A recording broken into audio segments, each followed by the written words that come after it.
Depuis une semaine, je dérivais de ville en ville dans mon van, cherchant à m'égarer dans des lieux où le temps suspend son vol, où chaque souffle d'air murmure une promesse de liberté. Ce jour-là, Nova était mon point d'arrêt. Blottie entre une vaste forêt de pins et des dunes dorées, cette ville semblait venir d'un rêve. Dès mon arrivée, l'air saturé de l'odeur des pins chauffés par le soleil m'enlaçait comme une étreinte bienveillante. Attiré par les couleurs vibrantes et les arômes enivrants, j'ai été porté au marché de la ville. Sous les parasols, des étals regorgeaient de produits frais. Les artisans, fiers de leur savoir-faire, exposaient des créations uniques en bois flotté. C'était un lieu où la vie battait son plein. Chaque échange était empreint de chaleur humaine. À la tombée de la nuit, après m'être délecté de cette ambiance festive, je me suis avancée vers le lac reposant de Nova. Entouré de ses pins, ce lac était un havre de paix à lui tout seul. La ville de Nova endormie laissait la place à un ciel étoilé à couper le souffle. Les eaux calmes du lac reflétaient les myriades d'étoiles.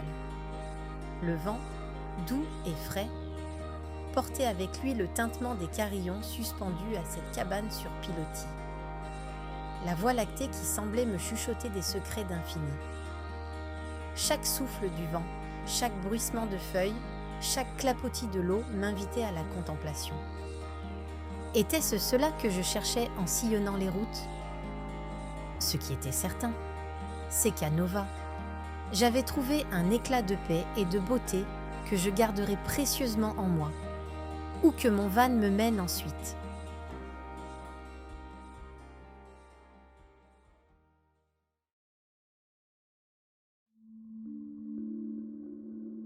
Pionnière dans le domaine des technologies avancées et de la robotique, Elara Kaeli contemplait avec une posture rigide, le regard caché derrière des lunettes de soleil noir, sa dernière création, la ville de Racorel. Une petite ville aux tours et habitations jouant avec le ciel au fur et à mesure de leur élévation, là où toute verticalité est mal vue au point où chaque mur dispose de sa propre signature architecturale, sa propre excentricité. Cette prouesse architecturale, entièrement en béton, défie toute convention et norme à l'image des ambitions de sa créatrice, à la jonction de l'architecte rigoureux, concis, précis et d'un savant fou au rêve de grandeur dont on ne saurait étancher la soif. Ainsi les murs n'y sont pas plats mais alterneront des angles étonnants, imitant des escaliers à l'envers grimpant et contemplant le ciel. Les façades y sont inexistantes en raison des innombrables biseaux, laissant apparaître les bâtiments comme des sculptures uniques, les constructions en série en sont les grands absents de Racorel. À ces étrangetés s'additionnent les surprises avec des passerelles piétonnes reliant ces tours paradoxales.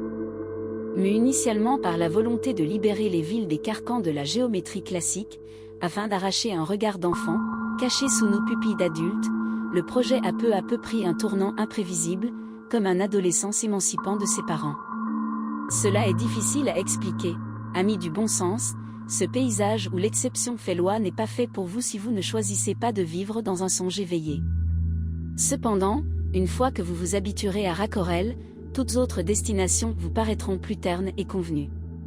Plus qu'une ville à l'architecture mouvante, c'est votre cœur qui en sera resculpté face à cette étrange liberté perdue, mais attention de ne pas vous faire dévorer par le franc-parler de cette ville.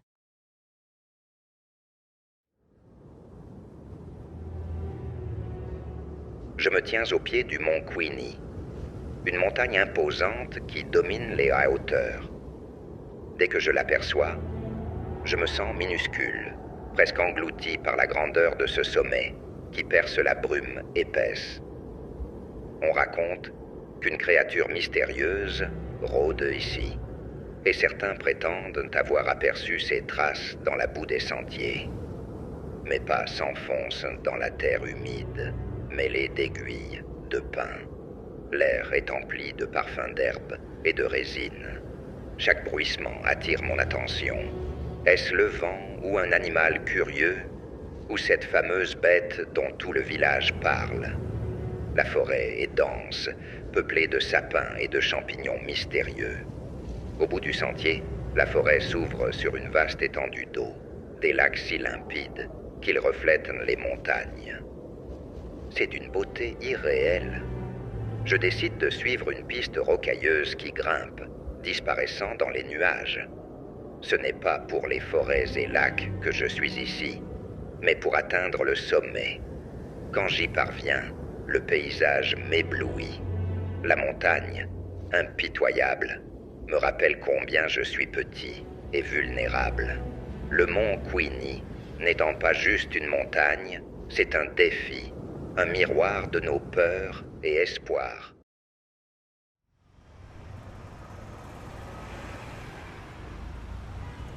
Au cœur d'une métropole vibrante se trouve l'Aulne Calme. Un vaste parc offrant une pause dans le chaos urbain. À l'aube, Malik pousse la grille.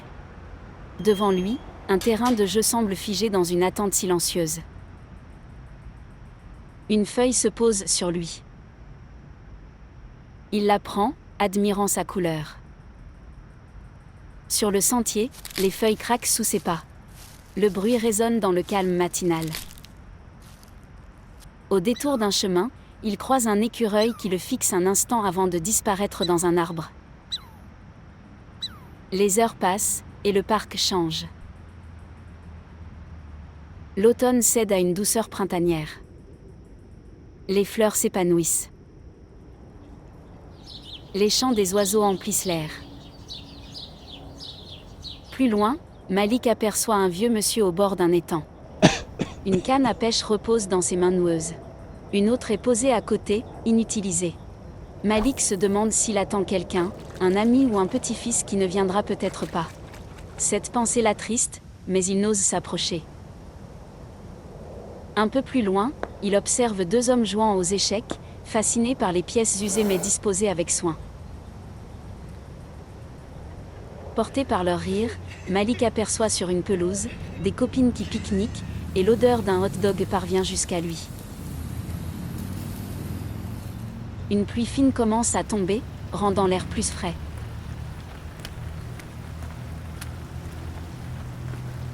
Malik remarque un randonneur capturant ce moment en selfie, son sourire rayonnant de bonheur.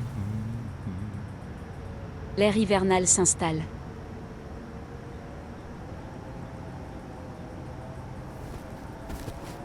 En avançant, Malik observe des cyclistes pédalant avec détermination.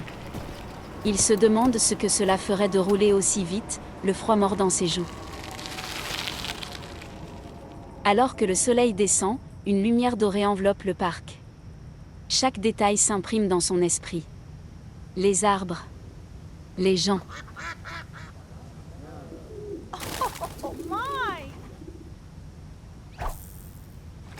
Les animaux. L'Aulne Calme est un lieu où la nature semble parler, où les inconnus ne sont pas des étrangers, mais des fragments d'histoire que l'on veut connaître. Avant de partir, Malik murmure « Je reviendrai ». Autrefois surnommée la ville des Lumières, Aria était un joyau brillant. Ses avenues scintillaient sous des lampadaires d'or et ses rivières reflétaient les étoiles comme des miroirs célestes. Mais ce passé glorieux n'est désormais qu'un lointain souvenir. Une tragédie mystérieuse, que personne ne peut nommer ni expliquer, a plongé Aria dans une nuit éternelle. Le soleil ne se lève plus jamais à l'horizon, laissant la cité et ses habitants enfermés dans une obscurité oppressante. Dans cette nuit perpétuelle, l'humanité a dû s'adapter. Les rues sont habitées par des silhouettes encapuchonnées, vêtues de combinaisons luminescentes et de casques de luminothérapie, diffusant une lumière artificielle. Ces équipements sont autant un bouclier psychologique qu'une protection contre les ténèbres omniprésentes. Les maisons, devenues des refuges de lumière, s'illuminent grâce à des lampes bioluminescentes, créées à partir d'algues génétiquement modifiées. Cependant, à l'extérieur, Aria n'est plus qu'une ombre déformée de sa splendeur passée.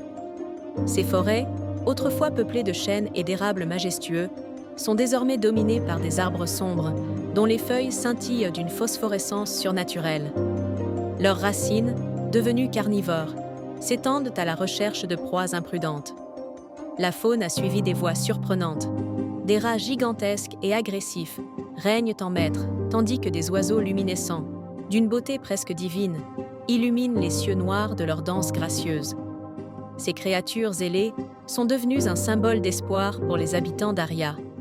C'est dans ce monde étrange qu'Imen, une jeune médecin urgentiste, atterrit contre son gré.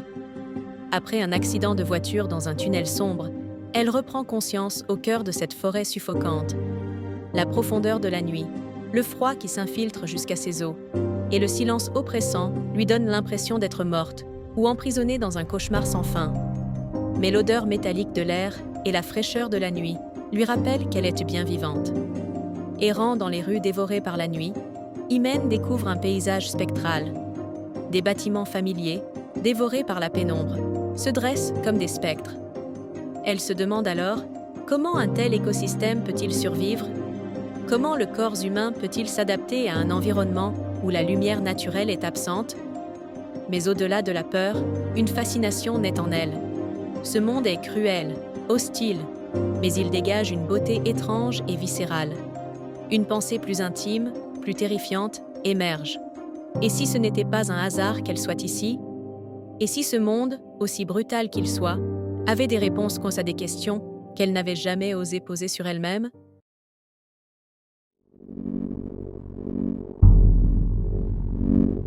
Une route. Traversant un village.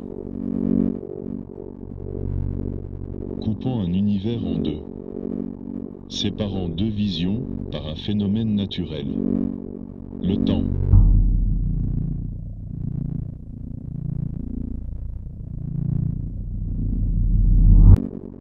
La station-service était située au centre du village. Un lieu de passage où je voyais rarement les mêmes personnes. J'y étais tous les soirs de la semaine attendant que mon père ferme le garage en face. Parfois la nuit nous tombait dessus. Et les néons verts et blancs grésillaient. Il me tardait de rentrer.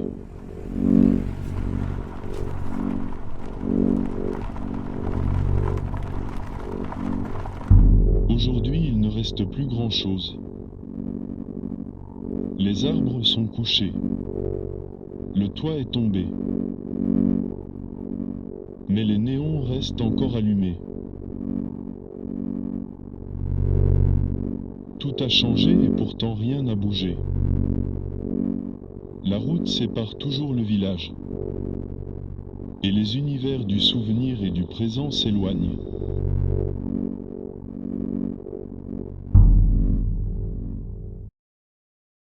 Quelques parties de jeu avec Alice et me voici dans une image floue noyée sous une pluie fine. Les couleurs ne sont plus. Allant du blanc au noir, une multitude de teintes de gris. Je porte un ciré qui ressemble à celui que maman m'avait acheté petit. Il était jaune, mais celui que je porte est gris. Un éclat de lumière au loin. Elle me rassure comme si je venais de retrouver mon chemin. J'accélère le pas par peur que la lumière ne m'attende pas. Je ne veux pas qu'elle parte sans moi. Colanria. C'est le mot que les nuages forment au-dessus de moi. C'est un parc, le parc, celui qui ressemble étrangement à celui de mon enfance. Un toboggan aux couleurs vives trône au centre de la place. Les balançoires grincent sous les poussées des petits rêveurs qui s'imaginent toucher le ciel. Ils cueillent leurs premières fleurs et inventent des couronnes pour se transformer en petits rois et reines. Les bancs leur servent d'escale pour reprendre leur souffle. Mais le plus souvent, ce sont les amoureux timides qu'on y retrouve. Perçus comme une bulle de calme bordée par le bruit de la vie. Insonore, le décor n'est plus qu'un cocon. Son souffle est doux. Il pleut autour d'elle, mais elle garde au creux de sa main le soleil des souvenirs passés chez elle. Colanria a mis sur pause les rêves des enfants. Coloriage figé dans la ville grise, elle garde les seules couleurs qu'il reste depuis la guerre. Colanria emprisonne la nostalgie du sable blanc qui salit nos chaussures et du toboggan qui brûle en été, du premier rendez-vous et du premier baiser. Je me tiens là, à Colanria, un monde familier que mes rêves ont réinventé. La vie peut continuer. Colanria a capturé les premiers moments qu'on ne pourra oublier.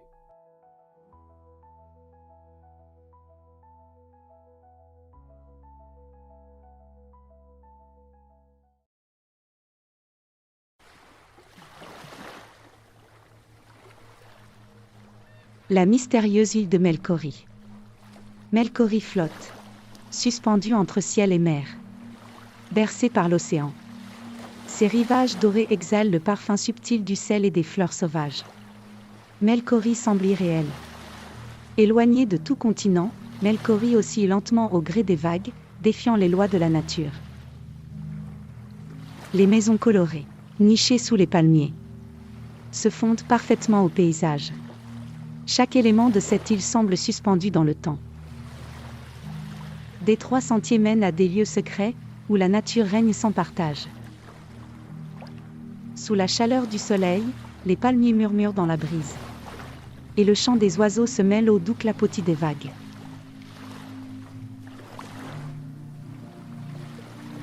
Ici, les habitants vivent en totale symbiose avec la nature. Le jour, les pêcheurs tirent leurs filets, échangent des histoires et partagent des moments de vie animés.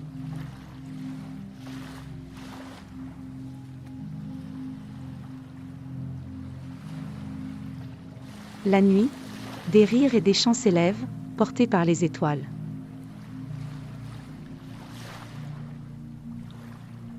Sous l'eau cristalline de Melkori, un monde d'une beauté rare s'épanouit. Des récifs coralliens vibrants de couleurs abritent une faune marine fascinante. Ce royaume secret, à la fois fragile et puissant, protège et préserve l'équilibre de son écosystème. Chaque détail invite à contempler ce que la nature a de plus beau à proposer. Melkori semble offrir bien plus qu'un refuge. Cette île est une invitation à se fondre dans la majesté du monde loin du tumulte de la civilisation. Une vie pleine de sens, de beauté et d'émerveillement, où chaque instant rapproche un peu plus de ce que l'on croyait perdu. Je ne sais pas où je suis. Tout autour de moi semble irréel, et un silence étrange m'entoure. Je regarde mes mains comme pour m'assurer que je suis bien là. Suis-je en train de rêver ? Je marche sans savoir où je vais. Il n'y a aucun repère. Rien, sauf ce silence. Un silence vivant, habité par le souffle du vent et des murmures invisibles. Je continue et arrive dans une rue pavée. Les maisons en pierre s'élèvent autour de moi. Leur façade en pierre, marquée par le temps, semble immuable. Je m'arrête devant l'une d'elles. Un chat est devant. Ses yeux m'observent comme s'il savait quelque chose que j'ignore. Puis il détourne le regard indifférent. Il est à sa place. Plus loin dans un champ, je vois un vieil homme accompagné de son chien. Ils avancent lentement. Leur complicité est palpable, presque émouvante. Je reste là, immobile, à les regarder s'éloigner. J'entends soudain le son apaisant de l'eau qui coule. Je m'approche et découvre une rivière. Je m'arrête un instant pour observer les reflets dans l'eau. Là, tout semble en suspension, comme si le temps hésitait à avancer. L'odeur du café me tire de mes pensées. Je lève les yeux et aperçois un café discret. Un homme est assis, seul un livre à la main. Je me sens soudain moins perdu. Je continue mon chemin et tombe sur une église. Elle est imposante, mais il y a une douceur dans ses pierres grises. Je m'arrête, je respire. Le silence ici n'est plus oppressant. Il est apaisant, comme une pause dans le tumulte de mes pensées. Mes pas me mènent à un banc entre deux beaux arbres. Je m'assieds. Devant moi, un champ ouvert, baigné dans une lumière dorée. J'observe les animaux et la nature dominer le paysage. Des oiseaux prennent leur envol, je les envie, mais ils m'apaisent. L'air froid caresse mon visage, mais il ne me dérange plus. Le silence autour de moi raconte des histoires. De paix, de solitude douce, presque familière. Je ne sais toujours pas pourquoi je suis ici. Mais maintenant, ça n'a plus d'importance. Luvantine me répare, doucement et dans son calme, je me retrouve.